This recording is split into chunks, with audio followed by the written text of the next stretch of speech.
मंडळी, विचार मंचाच्या समोरील आपण सर्व सन्माननीय परिवर्तनाच्या लढ्यात ज्या ज्या महामानवांनी महानायकांनी योगदान दिलं त्या सर्व महामानवांना महानायकांना विनम्र अभिवादन करत ज्यांच्यामुळे आम्ही या देशाच्या क्षमस्व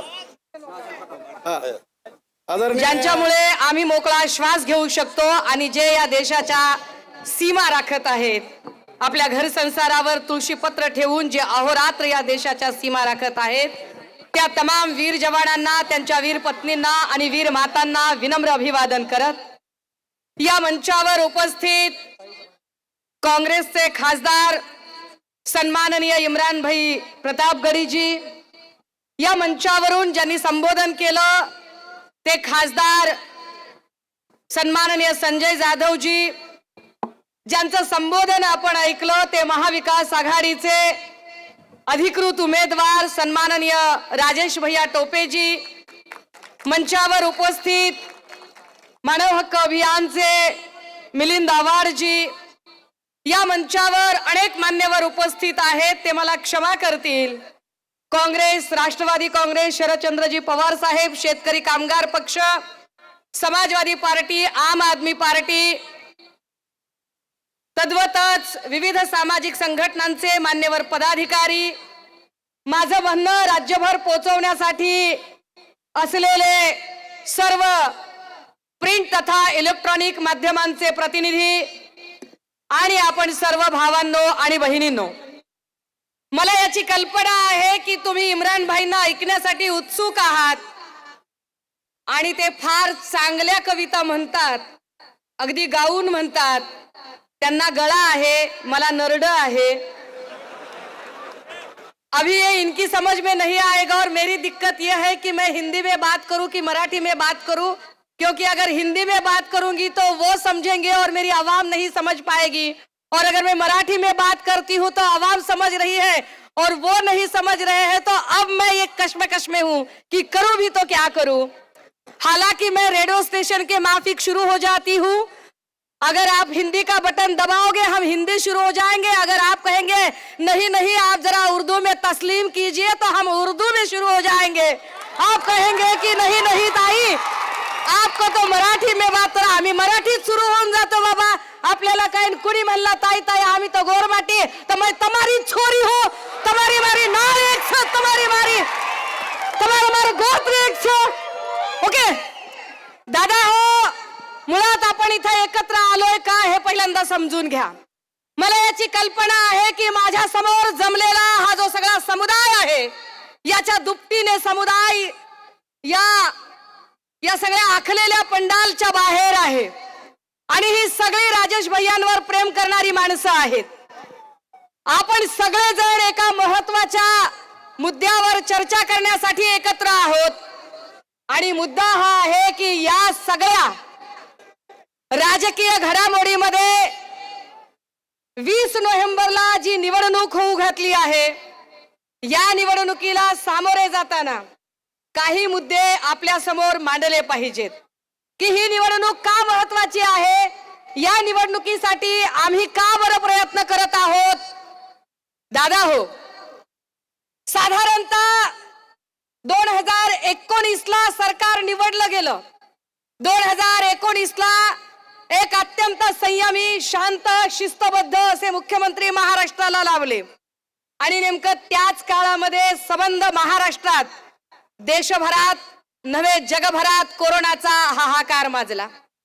या कोरोना काळामध्ये तुमचं माझं जगणं दुश्वार झालं. पुण्यामधली एक घटना बीबीसी मराठीने कव्हर केली होती. पुण्यामध्ये एका व्यक्तीचा मृत्यू झाला, त्याच्या कुटुंबाला कळवलं गेलं. कुटुंबामध्ये कुणी शिल्लक नव्हतं, कुटुंबात फक्त त्या व्यक्तीची पत्नी आणि त्याचा मुलगा शिल्लक होता.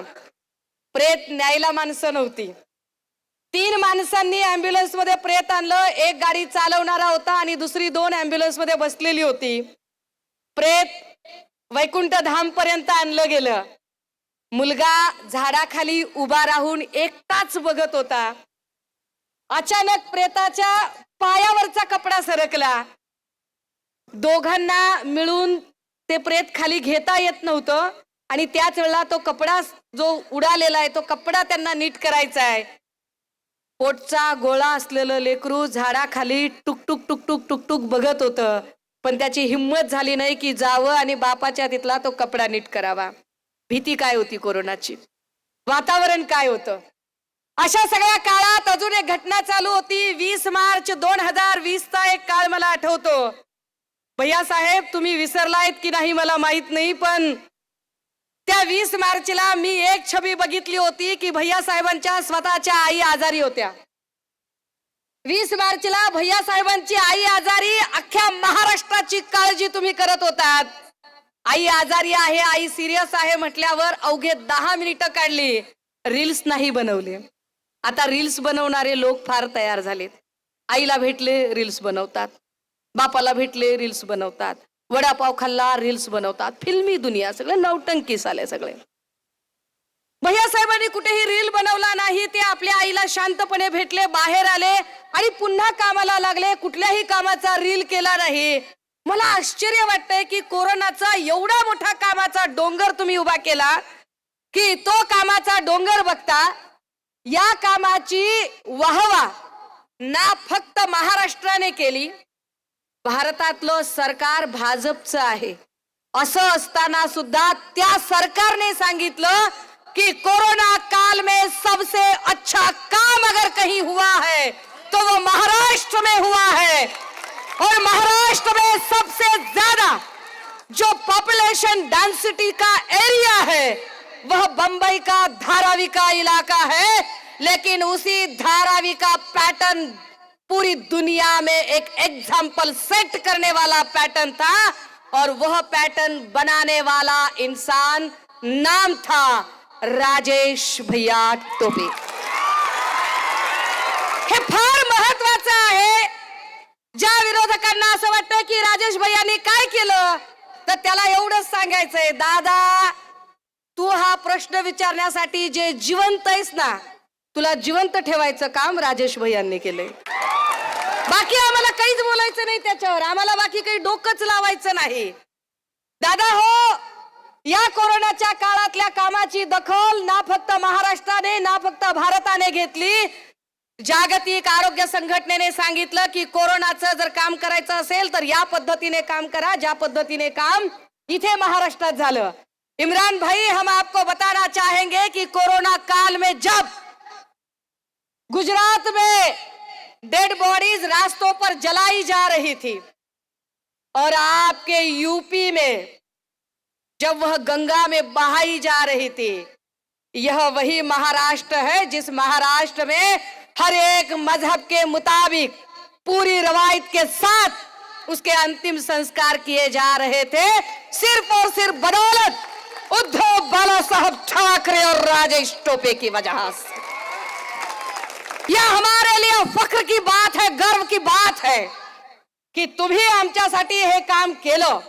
आणि म्हणून सुषमा अंधारेची ही जबाबदारी असते की कोरोना काळात आमचा बाप भाऊ म्हणून ज्यांनी काम केलं, आम्ही त्यांच्यासाठी उभं राहिलं पाहिजे. दादा हो, काही निवडणूक महत्वाची आहे. एकीकडे कोरोनाचा काळ चालू होता, माणसं जगतात का मरतात कुणी कुणाला विचारायला ओळखायला तयार नव्हतं.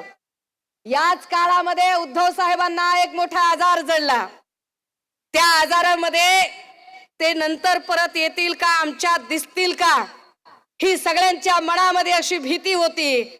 आणि त्याच काळात त्यांच्या आजारपणाच्या काळामध्ये ज्याच्या हातात अत्यंत विश्वासाने काही कागद बहाल केली, ज्याला अत्यंत विश्वासाने कागदपत्र दिली, त्यानेच विश्वासघात केला आणि एकनाथ शिंदेंनी कपट कारस्थान करून अख्खं राज्य काबीज करायचा प्रयत्न केला. हा विश्वासघात, ही गद्दारी इतकी मोठी होती आणि मग त्यांना वाटलं की आम्ही काय करू शकतो. आधी तर एक देवेंद्र फडणवीस नावाचे बहुरूपी असं म्हणाले की नाही, माझा याच्यात काही संबंधच नाहीये. देवेंद्र फडणवीस म्हणाले माझा काही संबंध नाही, तो त्यांचा अंतर्गत प्रश्न आहे. 10 वेळा मीडियाला सांगत होते तो त्यांचा अंतर्गत प्रश्न आहे, मला काहीच माहित नाही. पण विशेष तेच या सगळ्या कारस्थानामागचे नारद मुनी होते. याला 2 लोकांनी कबुली जबाब दिला, त्यातले एक होते दस्तूर खुद्द एकनाथ शिंदे. जे स्वतः मुख्यमंत्री पदाच्या अभिनंदन ठरावाच्या वेळेला सभागृहात म्हणाले की आम्ही एकटे काहीच करू शकत नव्हतो, उलट गेम फसला असता तर मी आत्महत्या केली असती, डोक्यात गोळी मारून घेतली असती, पण गेम सक्सेस झाला कारण माझ्या मागे देवेंद्र नावाचा कलाकार होता. आणि दुसरा माणूस होता त्याला कबुली जबाब देणारा, ती होती आमची लाडकी भाऊजाई अमृता वहिनी.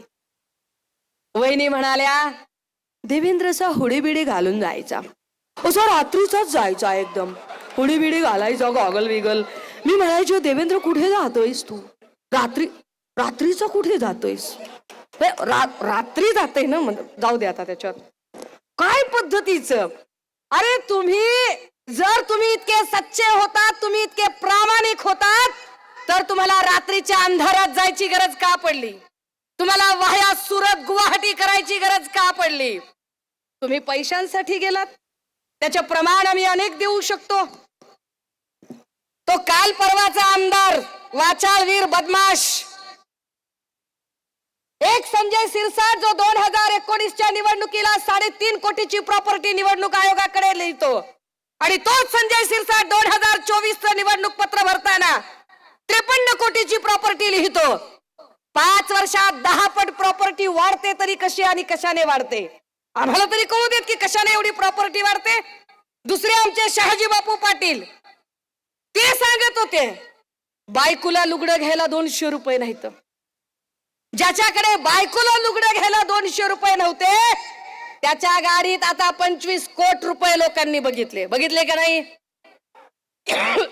आलो कुठून हे सगळं, या सगळ्यांना खूप पैसे मिळाले, पण गोरगरीब लोकांचं काय. दादा हो, का महाविकास आघाडीचं सरकार गरजेचं आहे. तुम्ही विचार करा, आपण जेव्हा कधी या लोकांवरती बोलतोय तेव्हा आपण बारकाईने काही गोष्टी विसरतोय. बारकाईने जेव्हा आपण विचार करू तेव्हा आपल्या असं लक्षात येईल, आतापर्यंत गेल्या 2.5 वर्षामध्ये ज्या नोकर भरतीच्या परीक्षा झाल्या त्या तब्बल 70 प्रकारच्या परीक्षा झाल्या. 70 प्रकारच्या परीक्षा. स्टेट बँक ऑफ इंडिया असं सांगतं की आमच्याकडे सगळ्यात जास्त पैसा कुठला आहे, होम लोनचा नाहीये, व्हेकल लोनचा नाहीये, फिक्स डिपॉझिटचा नाहीये, सेव्हिंगचा नाहीये, आमच्याकडे पैसा कशाचा आहे. स्टेट बँक ऑफ इंडिया सांगते की आमच्याकडचा पैसा हा नोकर भरतीचं चलन भरलेला आहे. म्हणजे काय, 5,000 जागा निघाल्या पोलीस भरतीच्या, 13 लाख अर्ज भरले पोरांनी, 13 लाख पोरांनी अर्ज भरला. एक अर्ज भरायला चलन लागतं 1,000 रुपयाचं. 1,000 रुपयाचं चलन, कम्प्युटरवर खर्च येतो 200 रुपये. आणि परीक्षा कुठे तालुक्याच्या ठिकाणी नसते, परीक्षा असते जिल्ह्याच्या ठिकाणी. जायला यायला लेकराला लागायलेत 1,000 रुपये. एक परीक्षा द्यायला किमान 2,500 रुपयाचा खर्च, त्याची ट्युशन वेगळी, त्याचं पुस्तक वेगळं, त्याच्या रूमचं भाडं वेगळं, त्याची मेस वेगळी.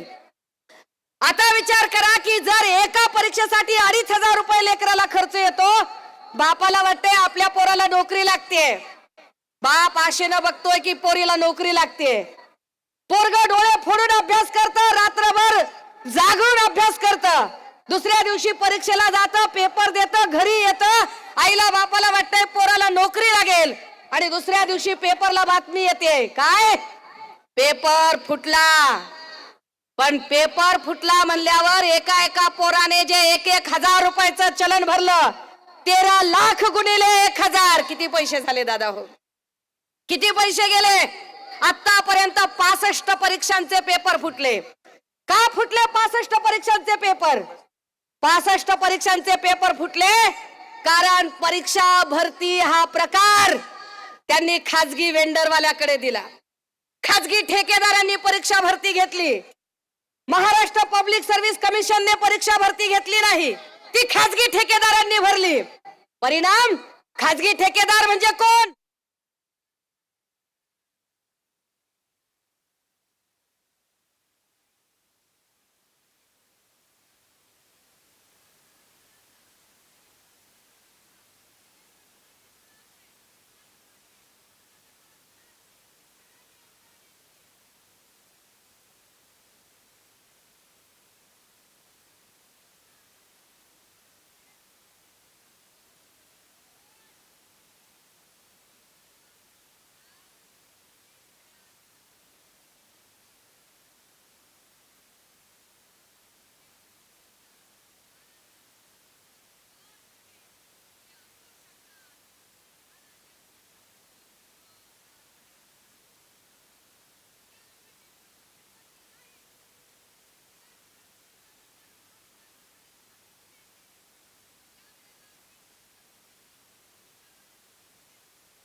महाराष्ट्र पब्लिक सर्व्हिस कमिशन अर्थात राज्य लोकसेवा आयोगाचं बळकटीकरण करायचं. दादा हो, भारती, सारथी, महाज्योती या सगळ्यांमध्ये आमची पोरं परीक्षा देतात, नोकरीला लागतात. पोरांची सही घेत आहेत 35,000वर, देत आहेत 20 आणि 22,000. का? वेंडर आणि ठेकेदारी पद्धतीने आमचा गळा घोटला. आम्हाला याच्यावरती जरा जाब विचारावा लागेल. का महाविकास आघाडी गरजेची आहे? राजे हो,